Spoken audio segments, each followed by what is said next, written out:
This answer will show you the difference between an A2 level French beginner and a B2 level expert. Décris Paris avec tes propres mots. So here we have the same question, and then we're gonna look at two answers. One is A2 level and one is B2 level. So let's start with the beginner one. Paris est une grande ville en France. Il y a beaucoup de monuments célèbres comme la Tour Eiffel et le Louvre. Les gens aiment visiter Paris pour voir ces endroits. Paris est une grande ville. Paris is a big city. Okay. Paris est une grande ville en France, in France. Il y a beaucoup de monuments célèbres. There are many famous monuments, comme la Tour Eiffel, like the Eiffel Tower, et le Louvre, and the Louvre. Les gens aiment visiter quoi? Paris, pour voir ces endroits. People like to visit. Les gens aiment visiter, like to visit.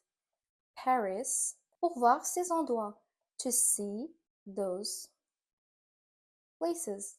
So I don't know if you noticed, but here we are using very simple and basic words. So at a level of vocabulary, we are really the same level as children's stories. We are using words that are very simple, very direct. There is no meaning behind it or anything. These are just very simple sentences. Il y a aussi des cafés, des musées et des magasins. There are also some coffees, some museums, and some stores. La ville est jolie, surtout la nuit, quand les lumières brillent. The city, la ville est jolie. The city is beautiful. La ville est jolie. Surtout la nuit, especially at night, quand les lumières brillent. When the lights shine. Ok? Le métro est pratique pour se déplacer. The metro is practical to move around. J'aime Paris parce que c'est une ville très connue dans le monde. J'aime Paris. I like Paris parce que, because, c'est une ville. It's a city. Très connue dans le monde. Très connue, very known. Dans le monde, in the world.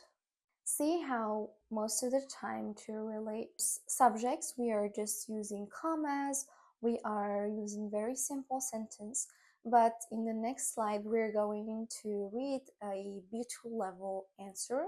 So we're going to be using a lot more sophisticated words, or a lot more connectors, a lot of words that make our sentences become more comprehensive and a lot better when we are speaking. So again, we have the same question, just a different answer. Paris, la capitale de la France.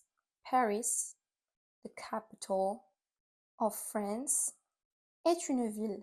Is, is a city, à la fois historique, à la fois at the same time, historique, historic, et moderne, and modern. Elle est connue pour son patrimoine culturel riche. It's really known for its cultural heritage. It's really known for its cultural heritage. Okay. Ces musées de renommée mondiale. So we are using here the word patrimoine culturel. Est une ville à la fois. So here we are using a important word, à la fois. Okay. And its museums de renommée mondiale, known in the world. So you see how we wanted to say the same thing earlier, but we have used a very different word, the renommée mondiale, instead of saying connu dans le monde. You see how these simple words means exactly the same thing, but just using those words actually make a very big difference in how you seem, and people know right away that you're actually a native French, that either you speak really good English or you're a native French speaker. Comme le Louvre, like the Louvre, et le musée d'Orsay and the Museum of Orsay, ainsi que les monuments emblématiques. And also, monument emblématique. Emblematic is a very high level word. Usually you will never use it when you're talking to your friends, but you're definitely going to use it when you're writing a French essay or an article, okay, or something official. For example, if you're watching news in French, you will definitely hear those kinds of words. Que ces monuments emblématiques, and also it's interesting monuments, tel que is a very good word to say like the Eiffel Tower, Notre-Dame et l'Arc de Triomphe, Notre-Dame and Arc de Triomphe. Okay? And for the next slide. C'est une ville qui attire des millions de touristes chaque année. It's a city that attracts millions of tourists each year grâce à son ambiance romantique, for its romantic vibe, its food, gastronomy. Gastronomy is relating everything that is eaten. So when we say gastronomy, we are usually talking about food that is served into the restaurants. We are talking about food in a more artistic way rather than just, food. Here we want to give we want to show off. We want to talk about food in a positive way. So then we use gastronomie. Et son architecture élégante. And its elegant architecture. Malgré son dynamisme, despite its dynamism, Paris peut parfois sembler stressante.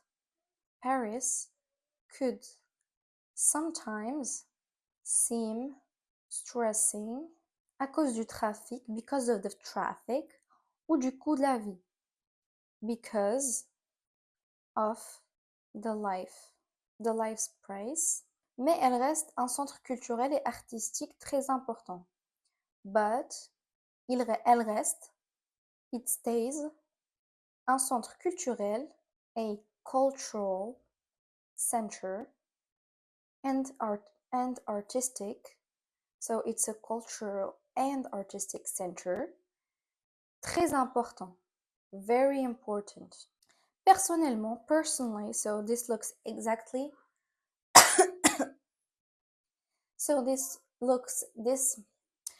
this looks exactly just like in French. When we say personally, we can say in French personnellement. Je trouve que c'est une ville fascinante.